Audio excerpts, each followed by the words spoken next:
الله أكبر.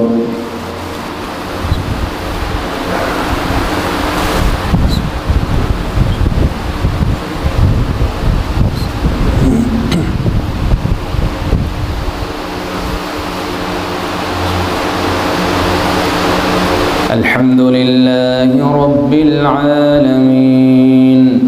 الرحمن الرحيم مالك يوم الدين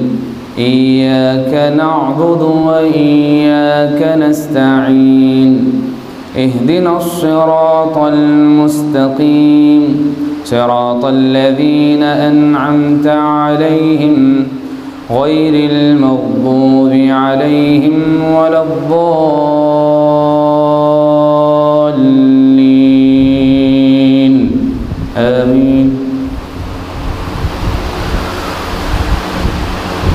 يعتذرون إليكم إذا رجعتم إليهم قل لا تعتذروا قد نبأنا الله من أخباركم يعتذرون إليكم إذا رجعتم إليهم قل لا تعتذروا قد نبأنا الله من أخباركم يعتذرون إليكم إذا رجعتم إليهم قل لا تعتذروا قد نبأنا الله من أخباركم يعتذرون إليكم إذا رجعتم إليهم قل لا تعتذروا لن نؤمن لكم قد نبأنا الله من أخباركم وسيرى الله عملكم ورسوله ثم تردون إلى عالم الغيب والشهادة فينبئكم بما كنتم تعملون سيحلفون بالله لكم إذا انقلبتم إليهم لتعرضوا عنهم فأعرضوا عنهم إنهم رجس ومأواهم جهنم جزاء بما كانوا يكسبون يحلفون لكم لترضوا عنهم فإن ترضوا عنهم فإن الله لا يرضى عن القوم الفاسقين الأعراب أشد كفرا ونفاقا وأجدر ألا يعلموا حدود ما أنزل الله على رسوله والله عليم حكيم ومن الأعراب من يتخذ ما ينفق مغرما ويتربص بكم الدوائر عليهم دائرة السوء والله سميع عليم ومن الأعراب من يؤمن بالله واليوم الآخر ويتخذ ما ينفق قربات عند الله وصلوات الرسول ألا إنها قربة لهم سيدخلهم الله في رحمته إن الله غفور رحيم والسابقون الأولون من المهاجرين والأنصار والذين اتبعوهم بإحسان رضي الله عنهم ورضوا عنه وأعد لهم جنات تجري تحتها الأنهار خالدين فيها أبدا ذلك الفوز العظيم وممن حولكم من الأعراب منافقون ومن أهل المدينة مردوا على النفاق لا تعلمهم نحن نعلمهم سنعذبهم مرتين ثم يردون إلى عذاب عظيم وآخرون اعترفوا بذنوبهم خلطوا عملا صالحا وآخر سيئا عسى الله أن يتوب عليهم إن الله غفور رحيم خذ من أموالهم صدقة تطهرهم وتزكيهم بها وصل عليهم إن صلاتك سكن لهم والله سميع عليم. ألم يعلموا أن الله هو يقبل التوبة عن عباده ويأخذ الصدقات وأن الله هو التواب الرحيم. وقل اعملوا فسيرى الله عملكم ورسوله والمؤمنون وستردون إلى عالم الغيب والشهادة فينبئكم بما كنتم تعملون. وآخرون مرجون لأمر الله إما يعذبهم وإما يتوب عليهم والله عليم حكيم. والذين اتخذوا مسجدا ضرارا وكفرا وتفريقا بين المؤمنين وإرصادا لمن حارب الله ورسوله من قبل وليحلفن إن أردنا إلا الحسنى والله يشهد إنهم لكاذبون. لا تقم فيه أبدا لمسجد أسس على التقوى من أول يوم أحق أن تقوم فيه رجال يحبون أن يتطهروا والله يحب المطهرين. أفمن أسس بنيانه على تقوى من الله ورضوان خير أم من أسس بنيانه على شفا جرف هار فانهار به في نار جهنم والله لا يهدي القوم الظالمين. لا يزال بنيانهم الذي بنوا ريبة في قلوبهم إلا أن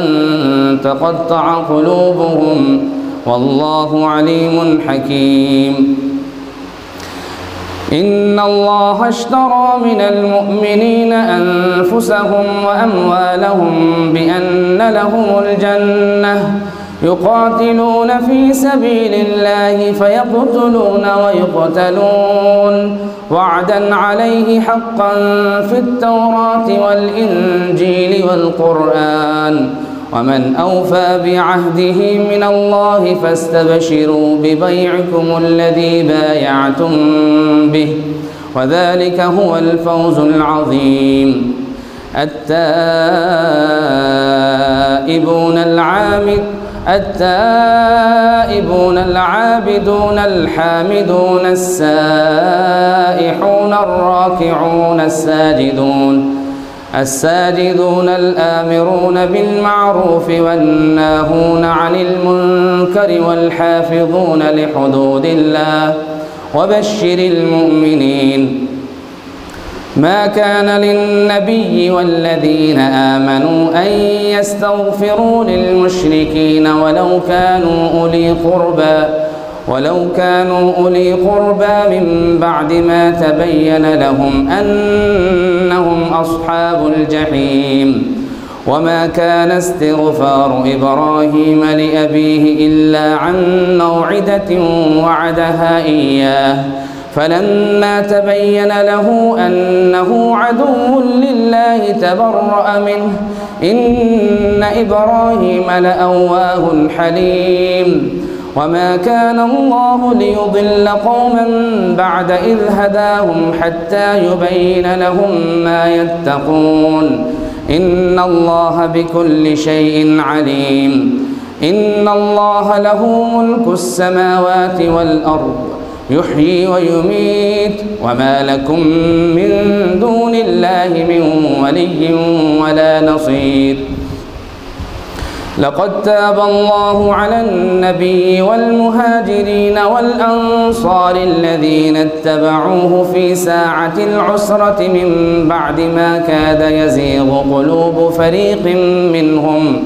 ثم تاب عليهم إنه بهم رءوف رحيم. وعلى الثلاثة الذين خلفوا حتى إذا ضاقت عليهم الأرض بما رحبت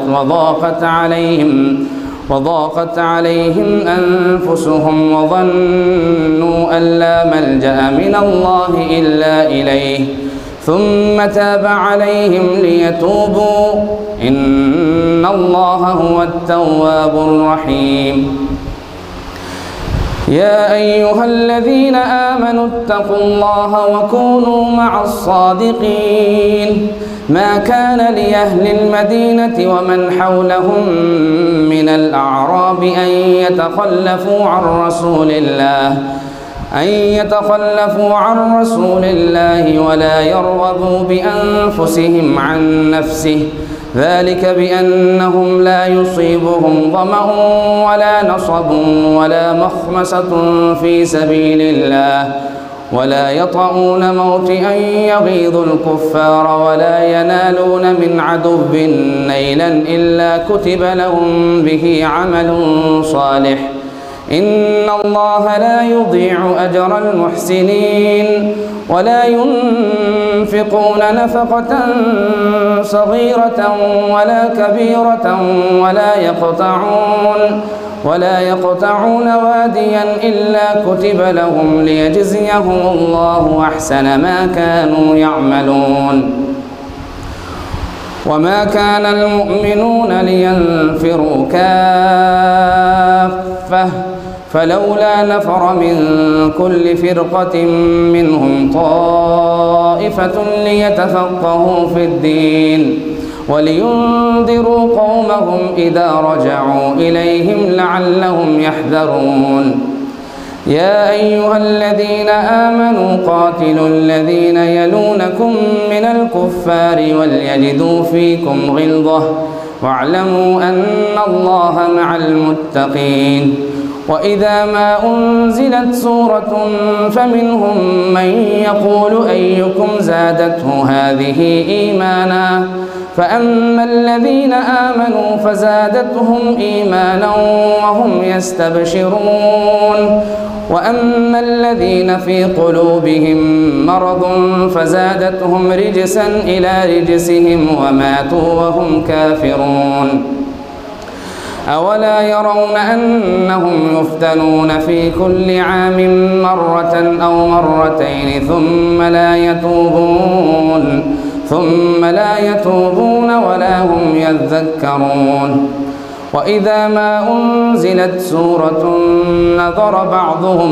نظر بعضهم إلى بعض هل يراكم من أحد ثم انصرفوا صرف الله قلوبهم بأنهم قوم لا يفقهون. لقد جاءكم رسول من أنفسكم عزيز عليه ما عنتم حريص عليكم بالمؤمنين رؤوف رحيم. فإن تولوا فقل حسبي الله لا إله إلا هو عليه توكلت وهو رب العرش العظيم. بسم الله الرحمن الرحيم. ألف لام را تلك آيات الكتاب الحكيم. أكان للناس عجبا أن أوحينا إلى رجل منهم أن أنذر الناس وبشر الذين آمنوا أن لهم قدم صدق عند ربهم.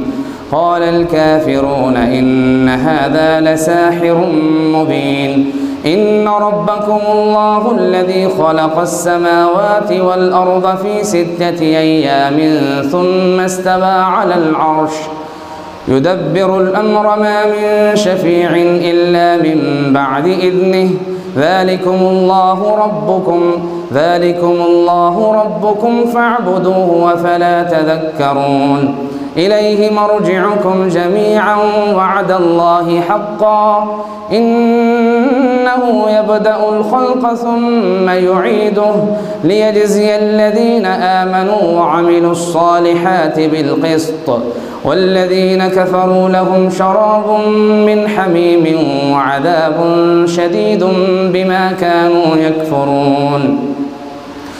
هو الذي جعل الشمس ضياء والقمر نورا وقدره منازل لتعلموا عدد السنين والحساب ما خلق الله ذلك إلا بالحق يفصل الآيات لقوم يعلمون إن في اختلاف الليل والنهار وما خلق الله في السماوات والأرض لآيات لقوم يتقون إن الذين لا يرجون لقاءنا ورضوا بالحياة الدنيا واطمأنوا بها والذين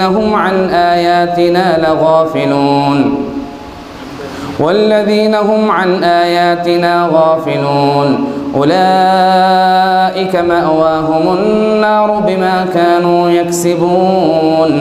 إن الذين آمنوا وعملوا الصالحات يهديهم ربهم بإيمانهم تجري من تحتهم الأنهار في جنات النعيم دعواهم فيها سبحانك اللهم وتحيتهم فيها سلام وآخر دعواهم أن الحمد لله رب العالمين ولو يعجل الله للناس الشر استعجالهم بالخير لقضي إليهم أجلهم فنذر الذين لا يرجون لقاءنا في طغيانهم يعمهون وإذا مس الإنسان الضر دعانا لجنبه أو قاعدا أو قائما فلما كشفنا عنه ضره مر كأن لم يدعنا إلى ضر مسه كذلك زين للمسرفين ما كانوا يعملون ولقد أهلكنا القرون من قبلكم لما ظلموا وجاءتهم رسلهم بالبينات وما كانوا ليؤمنوا كذلك نجزي القوم المجرمين ثم جعلناكم خلائف في الأرض من بعدهم لننظر كيف تعملون وإذا تتلى عليهم آياتنا بينات قال الذين لا يرجون لقاء نأت بقرآن غير هذا أو بدله قل ما يكون لي أن أبدله من تلقاء نفسي إن أتبع إلا ما يوحى إلي إني أخاف إن عصيت ربي عذاب يوم عظيم قل لو شاء الله ما تلوته عليكم ولا أدراكم به فقد لبثت فيكم عمرا من قبله أفلا تعقلون فمن أظلم ممن افترى على الله كذبا أو كذب بآياته إنه لا يفلح المجرمون ويعبدون من دون الله ما لا يضرهم ولا ينفعهم ويقولون هؤلاء شفعاؤنا عند الله قل أتنبئون الله بما لا يعلم في السماوات ولا في الأرض سبحانه وتعالى عما يشركون وما كان الناس إلا أمة واحدة فاختلفوا ولولا كلمة سبقت من ربك لقضي بينهم فيما فيه يختلفون ويقولون لولا أنزل عليه آية من ربه فقل إنما الغيب لله فانتظروا إني معكم من المنتظرين وإذا أذقنا الناس رحمة من بعد ضراء مستهم إذا لهم مكر في آياتنا قل الله أسرع مكرا إن رسلنا يكتبون ما تمكرون هو الذي يسيركم في البر والبحر حتى إذا كنتم في الفلك وجرين بهم بريح طيبة وفرحوا بها جاءتها ريح عاصف وجاءهم الموج من كل مكان وظنوا أنهم أحيط بهم دعوا الله مخلصين له الدين لئن أنجيتنا من هذه لنكونن من الشاكرين فلما أنجاهم إذا هم يبغون في الأرض بغير الحق يا أيها الناس إنما بغيكم على أنفسكم متاع الحياة الدنيا ثم إلينا مرجعكم فننبئكم بما كنتم تعملون إنما مثل الحياة الدنيا كماء أنزلناه من السماء فاختلط به نبات الأرض مما يأكل الناس والأنعام حتى إذا أخذت الأرض زخرفها وزينت وظن أهلها أنهم قادرون عليها أتاها أمرنا ليلا أو نهارا فجعلناها حصيدا كأن لم تغن بالأمس كذلك نفصل الآيات لقوم يتفكرون والله يدعو إلى دار السلام ويهدي من يشاء إلى صراط مستقيم للذين أحسنوا الحسنى وزيادة ولا يرهق وجوههم قتر ولا ذلة أولئك أصحاب الجنة هم فيها خالدون والذين كسبوا السيئات جزاء سيئة بمثلها وترهقهم ذلة ما لهم من الله من عاصم كأنما أغشيت وجوههم قطعا من الليل مظلما أولئك أصحاب النار هم فيها خالدون ويوم نحشرهم جميعا ثم نقول للذين أشركوا مكانكم أنتم وشركاؤكم فزيلنا بينهم وقال شركاؤهم ما كنتم إيانا تعبدون فكفى بالله شهيدا بيننا وبينكم إن كنا عن عبادتكم لغافلين هنالك تبلو كل نفس ما أسلفت وردوا إلى الله مولاهم الحق وضل عنهم ما كانوا يفترون قل من يرزقكم من السماء والأرض أم من يملك السمع والأبصار ومن يخرج الحي من الميت ويخرج الميت من الحي ومن يدبر الأمر فسيقولون الله فقل أفلا تتقون فذلكم الله ربكم الحق فماذا بعد الحق إلا الضلال فأنى تصرفون كذلك حقت كلمة ربك على الذين فسقوا أنهم لا يؤمنون قل هل من شركائكم من يبدأ الخلق ثم يعيده قل الله يبدأ الخلق ثم يعيده فأنى تؤفكون قل هل من شركائكم من يهدي إلى الحق قل الله يهدي للحق أفمن يهدي إلى الحق أحق أن يتبع أم من لا يهدي إلا أن يهدى فما لكم كيف تحكمون وما يتبع أكثرهم إلا ظنا وإن الظن لا يغني من الحق شيئا إن الله عليم بما يفعلون وما كان هذا القرآن أن يفترى من دون الله ولكن تصديق الذي بين يديه وتفصيل الكتاب لا ريب فيه من رب العالمين أم يقولون افتراه قل فأتوا بسورة مثله وادعوا من استطعتم من دون الله إن كنتم صادقين بل كذبوا بما لم يحيطوا بعلمه ولما يأتهم تأويله كذلك كذب الذين من قبلهم فانظر كيف كان عاقبة الظالمين ومنهم من يؤمن به ومنهم من لا يؤمن به وربك أعلم بالمفسدين وإن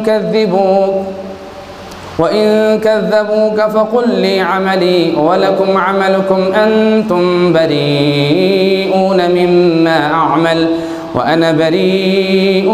مما تعملون ومنهم من يستمعون إليك أفأنت تسمع الصم ولو كانوا لا يعقلون ومنهم من ينظر إليك أفأنت تهدي العمي ولو كانوا لا يبصرون إن الله لا يظلم الناس شيئا ولكن الناس أنفسهم يظلمون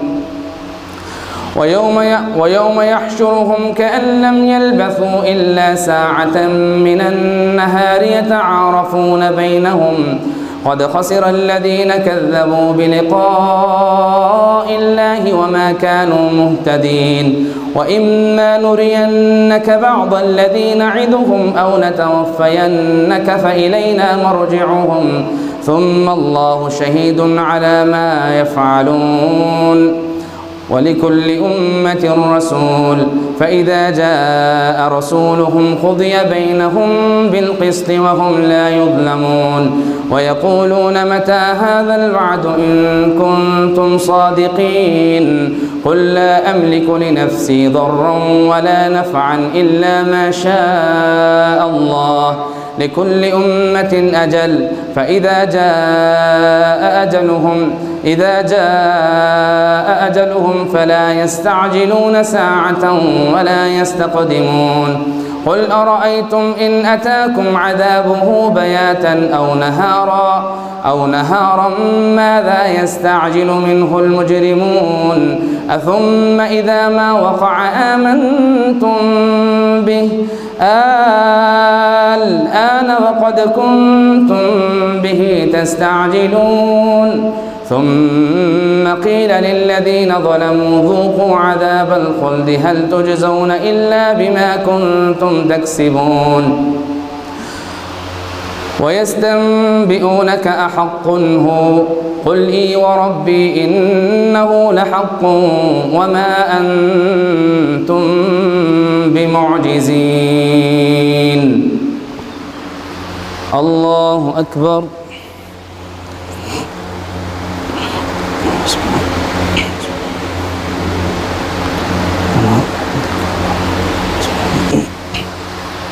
سمع الله لمن حمده.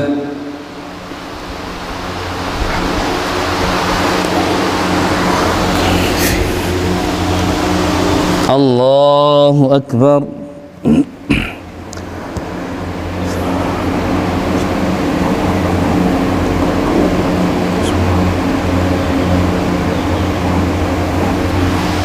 الله أكبر.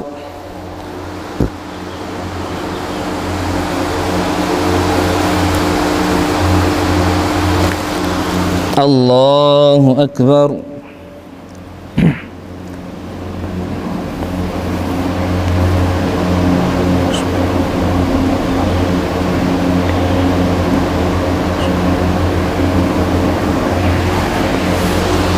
الله أكبر.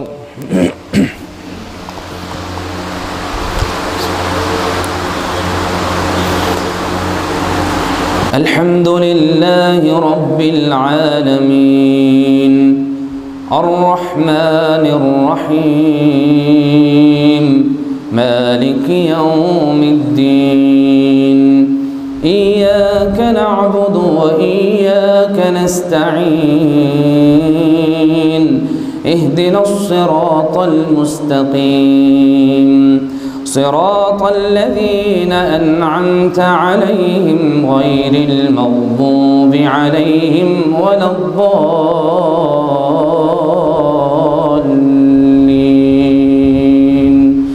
آمين. ولو أن لكل نفس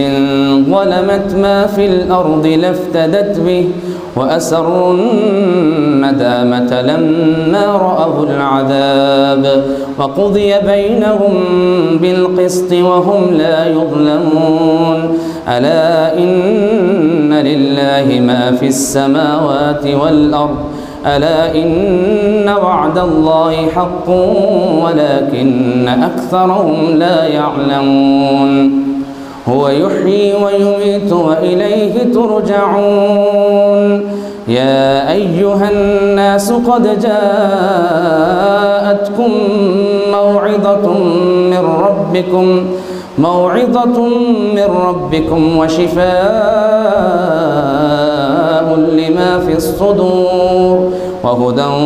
ورحمة للمؤمنين قل بفضل الله وبرحمته فبذلك فليفرحوا هو خير مما يجمعون قل أرأيتم ما أنزل الله لكم من رزق فجعلتم منه حراما وحلالا قل الله أذن لكم أم على الله تفترون وما ظن الذين يفترون على الله الكذب يوم القيامة إن الله لذو فضل على الناس ولكن أكثرهم لا يشكرون وما تكون في شأن وما تتلو منه من قرآن ولا تعملون من عمل إلا كنا عليكم شهودا إذ تفيضون فيه وما يعزب عن ربك من مثقال ذرة في السماء ولا في الأرض ولا أصغر من ذلك وما يعزب عن ربك من مثقال ذرة في السماء والأرض وما يعزب عن ربك من مثقال ذرة في الأرض ولا في السماء ولا أصغر من ذلك ولا أكبر إلا في كتاب مبين ألا إن أولياء الله لا خوف عليهم ولا هم يحزنون الذين آمنوا وكانوا يتقون لهم البشرى في الحياة الدنيا وفي الآخرة لا تبديل لكلمات الله ذلك هو الفوز العظيم ولا يحزنك قولهم إن العزة لله جميعا هو السميع العليم ألا إن لله من في السماوات ومن في الأرض وما يتبع الذين يدعون من دون الله شركاء إن يتبعون إلا الظن وإن هم إلا يخرصون هو الذي جعل لكم الليل لتسكنوا فيه والنهار مبصرا إن في ذلك لآيات لقوم يسمعون قالوا اتخذ الله ولدا سبحانه هو الغني له ما في السماوات وما في الأرض إن عندكم من سلطان بهذا أتقولون على الله ما لا تعلمون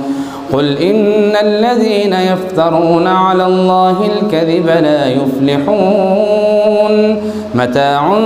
في الدنيا ثم إلينا مرجعهم ثم نذيقهم العذاب الشديد بما كانوا يكفرون واتل عليهم نبأ نوح إذ قال لقومه يا قوم إن كان كبر عليكم مقامي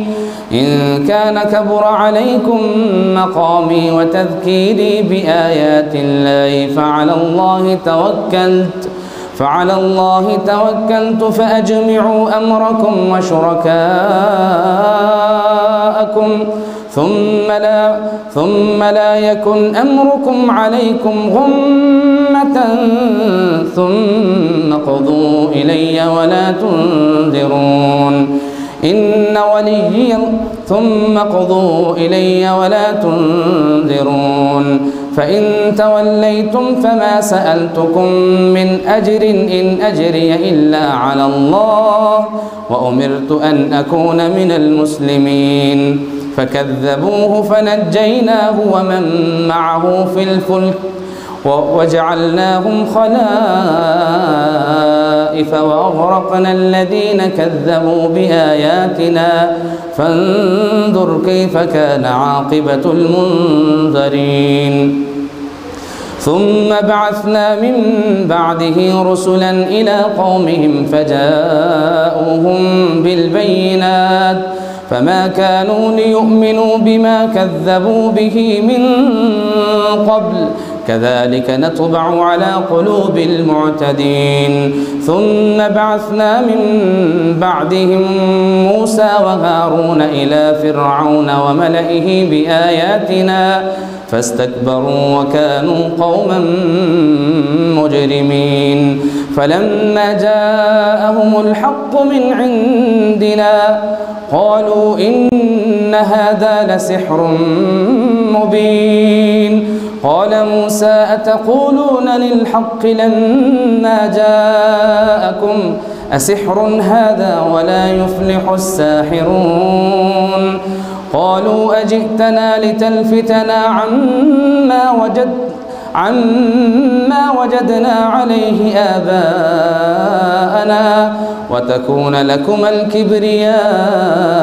في الأرض وما نحن لكما بمؤمنين وقال فرعون ائتوني بكل ساحر عليم فلما جاء السحرة قال لهم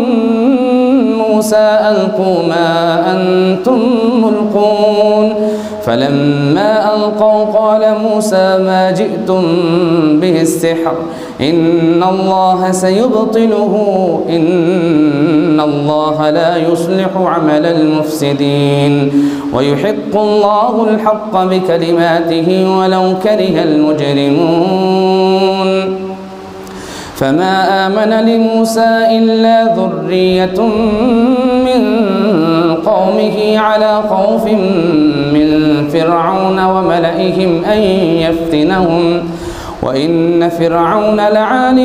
في الأرض وإنه لمن المسرفين وقال موسى يا قوم إن كنتم آمنتم بالله فعليه توكلوا إن كنتم مسلمين فقالوا على الله توكلنا ربنا لا تجعلنا فتنة للقوم الظالمين ونجنا برحمتك من القوم الكافرين وأوحينا إلى موسى وأخيه أن تبوأ لقومكما بمصر بيوتا وجعلوا بيوتكم قبلة وأقيموا الصلاة وبشر المؤمنين وقال موسى ربنا إنك آتيت فرعون وملأه زينة وأموالا في الحياة الدنيا ربنا ليضلوا عن سبيلك ربنا اطمس على أموالهم واشدد على قلوبهم فلا يؤمنوا حتى يروا العذاب الأليم قال قد أجيبت دعوتكما فاستقيما ولا تتبعان سبيل الذين لا يعلمون وجاوزنا ببني إسرائيل البحر فأتبعهم فرعون وجنوده بغيا وعدوا حتى إذا أدركه الغرق قال آمنت أنه لا إله إلا الذي آمنت به بنو إسرائيل آمنت به بنو إسرائيل وأنا من المسلمين. الآن وقد عصيت قبل وكنت من المفسدين فاليوم ننجيك ببدنك لتكون لمن خلفك آية وإن كثيرا من الناس عن آياتنا لغافلون. ولقد بوأنا بني إسرائيل مبوأ صدق ورزقناهم من الطيبات فما اختلفوا حتى جاءهم العلم إن ربك يقضي بينهم يوم القيامة فيما كانوا فيه يختلفون. فإن كنت في شك مما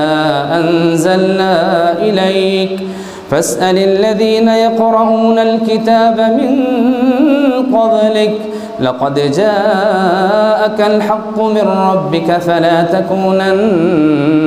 من الممترين ولا تكونن من الذين كذبوا بآيات الله فتكون من الخاسرين. إن الذين حقت عليهم كلمة ربك لا يؤمنون ولو جاءتهم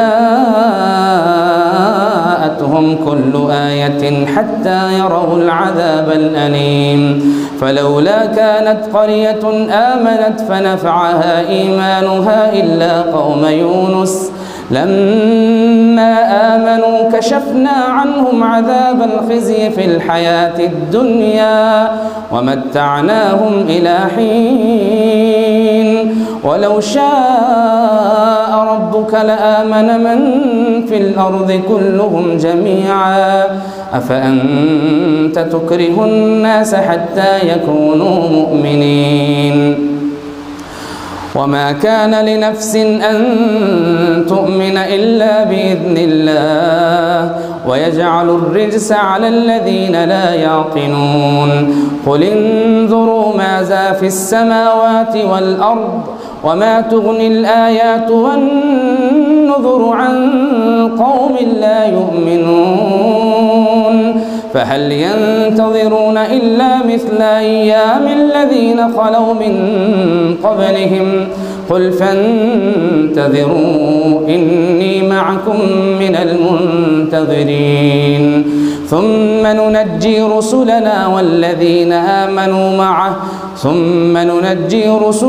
والذين آمنوا كذلك حقا علينا ننجي المؤمنين. قل يا أيها الناس إن كنتم في شك من ديني فلا أعبد الذين تعبدون من دون الله ولكن أعبد الله الذي يتوفاكم وأمرت أن أكون من المؤمنين وأن أقم وجهك للدين حنيفا ولا تكونن من المشركين ولا تدع من دون الله ما لا ينفعك ولا يضرك فإن فعلت فإنك إذا من الظالمين. وإن يمسسك الله بضر فلا كاشف له إلا هو وإن يردك بخير فلا راد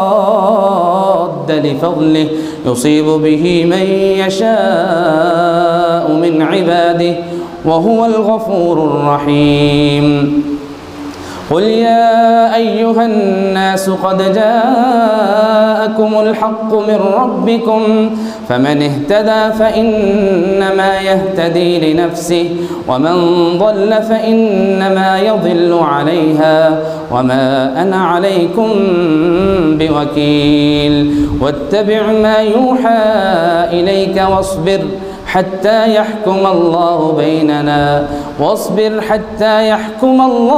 بيننا وهو خير الحاكمين. واتبع ما يوحى إليك واصبر حتى يحكم الله وهو خير الحاكمين. بسم الله الرحمن الرحيم ألف لام را كتاب أحكمت آياته ثم فصلت من لدن حكيم خبير ألا تعبدوا إلا الله إنني لكم منه نذير وبشير وأن استغفروا ربكم ثم توبوا إليه يمتعكم متاعا حسنا إلى أجل مسمى ويؤت كل ذي فضل فضله وإن تولوا فإني أخاف عليكم عذاب يوم كبير إلى الله مرجعكم جميعا وهو على كل شيء قدير ألا إنهم يثنون صدورهم ليستخفوا منه ألا حين يستغشون ثيابهم يعلم ما يسرون وما يعلنون إنه عليم بذات الصدور.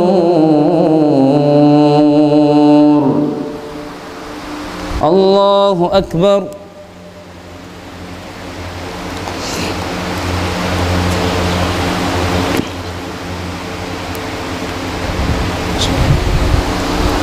سمع الله لمن حمده.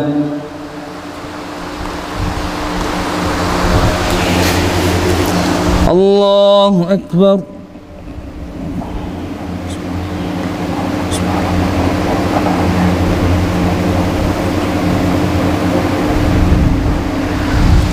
الله أكبر. الله أكبر.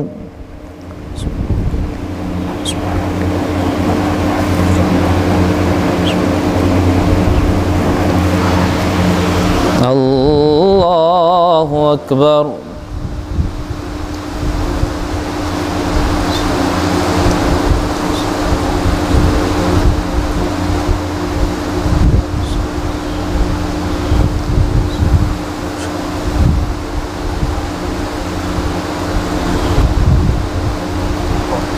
اللهم صل.